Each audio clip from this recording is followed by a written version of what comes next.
আজকের পর্বে আমরা একটি ইন্টারেস্টিং জিনিস শিখব। সেটি হচ্ছে how Google actually determines the quality of your content. যে আমরা প্রতিবারই শুনে আসতেছি যে গুগল আপনার কন্টেন্টের কোয়ালিটি মেজার করে তারপরে সেটাকে র্যাঙ্কিং করে, কিন্তু আসলে অ্যাকচুয়ালি কীভাবে গুগল আপনার কোয়ালিটিকে মেনটেন করে এবং সেটা ডিটারমাইন করে কিভাবে আপনাকে র্যাঙ্কিং করায়, এইটা বোঝার জন্য আমরা আমাদের দেশের খুবই একটি চিরচারিত সিস্টেম আমরা যদি চিন্তা করি তাহলে গুগলের এই বিষয়টা সহজে বুঝতে পারবো। যেমন ধরুন, আমাদের দেশের বিয়ের যে সিস্টেম, একটা ছেলে একটা মেয়ে তাদেরকে ফ্যামিলি থেকে যখন বিয়ে দেওয়া হয় তখন সেটা একদম এক্স্যাক্টলি যেই প্রসিডিওরে হয়ে থাকে, গুগলের এই র্যাঙ্কিং সিস্টেমটাও আমরা এক্স্যাক্টলি হুবহু একই প্রসিডিওরে হয়ে থাকে। যেমন ধরুন, একটা বিয়ের সময় যখন ছেলে বা মেয়ে যারই বিয়ে হোক না কেন, তার ফ্যামিলি যখন তার জন্য ছেলে বা মেয়ে দেখে, ধরে নিলাম একটা ছেলের বিয়ে হবে, এখন সেই ছেলের জন্য একটা মেয়ে খুঁজতেছে। তো মেয়ে খোঁজার জন্য প্রথমে তারা কি করে, একটা মেয়ে ধরেন পাওয়া গেল, এখন সেই মেয়েটাকে যাচাই বাছাই না করে তো আর সেই ছেলের জন্য বিয়ে দিবে না। বা একটা মেয়ের জন্য যদি একটা ছেলে খোঁজে, তো ওই ছেলেটাকেও তো যাচাই বাছাই না করে সেই মেয়ের সাথে বিয়ে দিবে না ফ্যামিলি, তাই না? তো সেটা যাচাই বাছাইয়ের যে প্রক্রিয়া, গুগলের র্যাঙ্কিং প্রক্রিয়াটা একদম হুবহু এক্স্যাক্টলি একই রকম। ধরে নিচ্ছি একটা মেয়ের বিয়ে হবে, তার জন্য একটা ছেলে খোঁজা হচ্ছে, একটি ছেলে পাওয়া গেছে। এখন ফার্স্ট অফ অল ওই মেয়ের ফ্যামিলি ওই ছেলের কি দেখবে? অবশ্যই দেখবে যে ছেলে কি করে, ছেলে কোনো চাকরি করে কিনা, ছেলের ফ্যামিলি স্ট্যাটাস কেমন, ছেলের ফ্যামিলি ভালো কিনা, এটা দেখবে। দ্যাট মিনস সর্বপ্রথম দেখতেছে যে ওই ছেলের ফ্যামিলি ভালো কিনা। তার মানে ছেলের ঘরের যে অবস্থা, ছেলের বাড়িঘর, ছেলের ইন্টারনাল বিষয়গুলো প্রথমে দেখা হচ্ছে। দ্যাট মিনস ছেলের ফ্যামিলিকে প্রথমে প্রায়োরিটি দেওয়া হচ্ছে। তো গুগলও ঠিক এক্স্যাক্টলি এই কাজটাই করে। আপনার ওয়েবসাইটে কোয়ালিটি আছে কিনা সেটা যাচাই করার জন্য গুগল প্রথমে দেখবে আপনার ওয়েবসাইটের ভেতরের কি অবস্থা। আপনার ওয়েবসাইটের যে ফ্যামিলি, ওয়েবসাইটের যে বিভিন্ন সদস্য, দ্যাট মিনস ওয়েবসাইটের বিভিন্ন আর্টিকেল, ওয়েবসাইটের ডিজাইন, ওয়েবসাইটের সার্ভার স্পিড, ওয়েবসাইটের ইত্যাদি অন্যান্য যে ম্যাট্রিক্সগুলো আছে, এগুলোর কি অবস্থা, এগুলো ঠিক আছে কিনা। তো ঠিক তেমনি যখন সে যদি দেখে যে হ্যাঁ এগুলো ঠিক আছে, ধরে নিলাম যে ওই ছেলের ফ্যামিলি ঠিক আছে, ছেলেও ঠিক আছে, ছেলে কাজ করে, আর্নিং করে, ছেলে পারফেক্ট, যখন এগুলো ঠিক হয়ে যাবে, ফ্যামিলি রিলেটেড ম্যাটারগুলো ঠিক হয়ে যাবে, তখন তারা কি দেখবে? তখন দেখবে ওই ছেলের আসলেই, এই যে ছেলের তো ফ্যামিলি আমরা তো দেখলাম, ঠিক আছে, এবার একটু যাচাই করে দেখতে হবে ওই এলাকার আশেপাশের লোকজন তাদের ফ্যামিলি সম্পর্কে কি বলে। আশেপাশের যারা লোক আছে ওই এলাকার, ওই লোকেরা ওই ছেলের ক্যারেক্টার সম্পর্কে কি বলে, এইটা আমাদেরকে যাচাই করতে হবে। কারণ ফ্যামিলি ঠিক আছে, ফ্যামিলি ভদ্র আমরা দেখলাম, ঠিক আছে, কিন্তু মানুষ যদি তাদেরকে খারাপ বলে, কারণ এলাকার মানুষ ভালো বলতে পারবে যে আসলেই তাদের ফ্যামিলি ঠিক আছে কিনা, তাদের রেপুটেশন কতটা। তো গুগলও ঠিক এক্স্যাক্টলি এই কাজ করে। অন পেজ অপটিমাইজেশন, অর্থাৎ ওয়েবসাইটের নিজস্ব যে ফ্যামিলি সেইটা ঠিক আছে কিনা, ইন্টারনাল অপটিমাইজেশনগুলো ঠিক থাকার পরে গুগল দেখে ওই ওয়েবসাইট সম্পর্কে পুরো পৃথিবী কি বলে, পুরো ইন্টারনেট দুনিয়া কি বলে, ওই ওয়েবসাইটের পুরো ইন্টারনেট জগতে কতটুকু রেপুটেশন আছে সেইটা সে ট্রাই করে। এবং সেইটাই হচ্ছে মূলত অফ পেজ অপটিমাইজেশনের কাজ। যে অন পেজ অপটিমাইজেশন হচ্ছে একটি ওয়েবসাইটের ফ্যামিলি ঠিক করা, যে ওয়েবসাইটের ইন্টারনাল বিষয়গুলো ঠিক আছে কিনা, ভদ্র কিনা, সাজানো গোছানো কিনা, সেইটা ঠিক করা, এবং তারপরে পুরো ওয়ার্ল্ডের কাছে তার রেপুটেশন কতটুকু, সেই রেপুটেশনটা হচ্ছে অফ পেজ অপটিমাইজেশনের কাজ। ঠিক এক্স্যাক্টলি।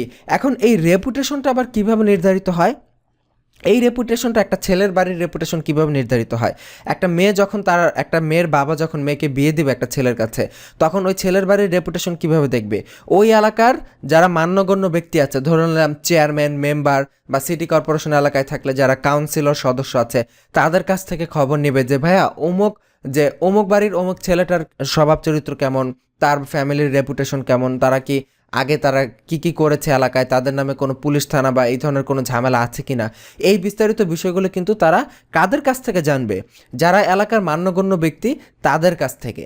ঠিক গুগলও একইভাবে যাচাই করে যে আপনার ওয়েবসাইট সম্পর্কে ইন্টারনেটে, আপনার ইন্ডাস্ট্রিতে, দ্যাট মিনস আপনার যে ইন্ডাস্ট্রি, ধরেন আপনি ফিশিং ইন্ডাস্ট্রিতে কাজ করেন, আপনার ফিশিং ইন্ডাস্ট্রি, তো ফিশিং ইন্ডাস্ট্রির যে নাম করা ওয়েবসাইটগুলো আছে, তারা কেউ আপনার ওয়েবসাইট সম্পর্কে ভালো কোনো কথা বলেছে কিনা, এটা সে কীভাবে যাচাই করবে? সেটা যাচাই করবে লিঙ্কের মাধ্যমে। যে বড় বড় ইন্ডাস্ট্রিগুলো আপনার নামটা তাদের ওয়েবসাইটে বলেছে কিনা, কোথাও আপনাকে কোনো লিঙ্ক দিয়েছে কিনা, বা বড় বড়র পাশাপাশি ছোটোখাটো যারা আছে ধরলাম এলাকার যারা নেতা বা দেখা গেছে যে মানে ইন্টারনেট জগতে যারা ছোটোখাটো ওয়েবসাইট, বিভিন্ন ওয়েবসাইট, দ্যাট মিনস কতগুলো ওয়েবসাইট আপনার ওয়েবসাইট সম্পর্কে ভালো বলতেছে, আপনার ওয়েবসাইটকে রেফার করতেছে, আপনার ওয়েবসাইটকে লিঙ্ক দিচ্ছে, সেই বিষয়গুলো গুগল যাচাই বাছাই করে এবং এইভাবে গুগল আপনার ওয়েবসাইটের রেপুটেশনকে বিচার করে। ঠিক এক্স্যাক্টলি মেয়ের বাবা তার মেয়ের জন্য যেমন ছেলের ফ্যামিলিকে যাচাই বাছাই করে, ঠিক একইভাবে গুগল যাচাই বাছাই করে। এখন এইখানে আরও একটা কথা আছে, সেটা হচ্ছে একটা ছেলের রেপুটেশন আমি তো এলাকার নেতা যারা আছে তাদের কাছে জিজ্ঞেস করব, তাই না? এখন এটা কিন্তু এমন না যে আমি এলাকার যার তার কাছে জিজ্ঞেস করব। এলাকার আমি এমন একটা লোককে জিজ্ঞেস করলাম, ওই লোকও একটা খারাপ লোক, যে মনে করেন যে ওই লোকের স্বভাব চরিত্র ভালো না। এখন এমন অনেক লোক থাকতেই পারে যারা হয়তো ওই ছেলে ভালো হওয়ার পরেও খারাপ বলবে, আবার এমনও অনেক লোক থাকতে পারে যারা ওই ছেলে খারাপ হওয়ার পরেও তাকে ভালো বলবে, হয়তো ওই ছেলের বন্ধুবান্ধব বা হয়তো দেখা যাচ্ছে ওই ছেলের পরিচিত জন, তো তারা তো সবসময় ছেলেকে ভালো বলবেই।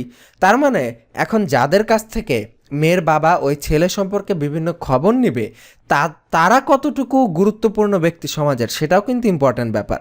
কারণ আমি যদি একটা ছেলে সম্পর্কে খবর নেই, সেই ছেলের বন্ধুবান্ধবকে জিজ্ঞেস করি, সেই ছেলের আত্মীয় স্বজনকে জিজ্ঞেস করি, তাহলে তারা তো সেই ছেলে খারাপ হওয়ার পরেও ভালো বলবে, তাই না? সো দ্যাটস ওয়াই আমি যাদের থেকে ওই ছেলে সম্পর্কে তথ্য নিচ্ছি তারা কতটা বিশ্বস্ত, তাদের কতটা কোয়ালিটি আছে, সেইটাও যাচাই বাছাই করতে হবে। সো এক্স্যাক্টলি গুগলও একই কাজ করে। যে ওয়েবসাইটগুলো আপনাকে লিঙ্ক দিবে বা যেই ওয়েবসাইটগুলো আপনার ওয়েবসাইটকে ভালো বলবে, সেই ওয়েবসাইটগুলো আসলে কতটা ভালো, সেই ওয়েবসাইটগুলোর কতটা অথরিটি আছে, সেটাও গুগল যাচাই বাছাই করে। এবং এটা হচ্ছে টোটাল একটা কমপ্লেক্স ম্যাট্রিক্স, খুবই খুবই কমপ্লেক্স একটা ম্যাট্রিক্স গুগলের, এবং চমৎকারভাবে সাজানো এবং হাইলি অপটিমাইজড একটি ম্যাট্রিক্স।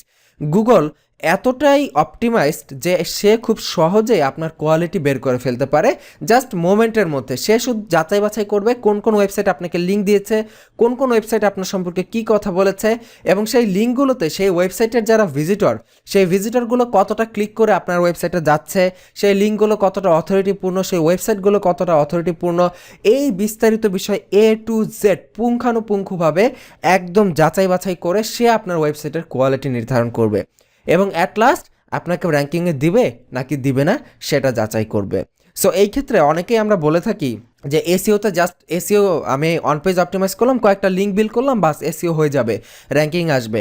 কখনোই না, সেই দিন শেষ। হয়তো 2012 সালের পর থেকেই সেই দিন চলে যাওয়া শুরু হয়েছে এবং রিসেন্টলি সেই দিন একেবারেই চলে গেছে বলা যায়। সো দ্যাট মিনস এখন আপনার ওয়েবসাইটের প্রতিটা কাজ, প্রতিটা স্টেপ অত্যন্ত ভেবেচিন্তে দক্ষতার সাথে এবং মানে এখানে আনপ্রফেশনালিজমের কোনো কাজ নেই, মানে কোনো স্থান নেই। সোজা কথা, আপনাকে যা কিছুই করবেন এসইও ইন্ডাস্ট্রিতে পুরোটাই প্রফেশনালভাবে করতে হবে এবং কোনো মতো করলাম না করলে নাই এরকম হলে আর মেয়ে বিয়ে করতে হবে না ভাই। সত্যি কথা যেটা, যে মেয়ের জন্য ভালো ছেলে খোঁজেন বা নিজেই মেয়ে বিয়ে করেন, আপনার রেপুটেশন বিল্ড করতে হবে, তাহলেই বাস্তব জীবনেও মেয়ে বিয়ে করতে পারবেন এবং প্র্যাকটিক্যাল মানে সার্চ ইঞ্জিনের লাইফেও আপনার ওয়েবসাইটকে র্যাঙ্কিং করতে পারবেন, গুগল আপনাকে র্যাঙ্কিং দিবে। সো এখানে মেয়ে বিয়ে করলাম দেখে আবার মেয়েরা, আপনারা যারা টিউটোরিয়াল দেখছেন তারা আবার মাইন্ড করবেন না, আপনারাও ছেলে বিয়ে করার কথা ভেবে নিন। হোয়াট এভার, যাই হোক, এই হচ্ছে অফ পেজ অপটিমাইজেশন। যে অন পেজ অপটিমাইজেশনে এটা হচ্ছে মনে করেন যে ছেলে বা মেয়ের ফ্যামিলি রেপুটেশন, তাদের পার্সোনালি স্বভাব চরিত্র কেমন সেটা। আর অফ পেজ অপটিমাইজেশন হচ্ছে আপনার সম্পর্কে আপনার আশেপাশের লোকজন এবং আপনার পাড়া প্রতিবেশী আপনাদের সম্পর্কে কী ভাবে, কী চিন্তা করে, সেটা হচ্ছে আপনার অফ পেজ অপটিমাইজেশন। তো ইন্টারনেট দুনিয়াটা তো আসলে অনেক বিশাল, তাই না? তো ইন্টারনেট দুনিয়াতে আপনার পাড়া প্রতিবেশী বলতে আসলে কেউ নেই। ইন্টারনেট দুনিয়া, পাড়া প্রতিবেশী হচ্ছে পুরো ইন্টারনেটে যত যা কিছু আছে সব কিছুই আপনার পাড়া প্রতিবেশী। সো সেই ক্ষেত্রে তারা আপনার ওয়েবসাইট সম্পর্কে কী বলছে, কি বলতেছে, কি রেফার করতেছে আপনার ওয়েবসাইটকে, সেটাও গুগল খুঁটিয়ে খুঁটিয়ে অ্যানালাইজ করে। এবং আমরা দেখেছি যে গুগলের যে বটগুলো ছিল সেই সম্পর্কে আমরা আগেই বলেছি যে বটগুলো 24 ঘন্টায় পুরো ইন্টারনেট ঘুরে ঘুরে দেখে যে কে কার সাথে কী করতেছে, কোন ওয়েবসাইটে কী তথ্য আছে। সো দ্যাটস ওয়াই গুগল খুব ভালো করেই জানে আপনার ওয়েবসাইটের সাথে কার কী অপটিমাইজেশন এবং কে আপনার ওয়েবসাইট সম্পর্কে কী বলছে।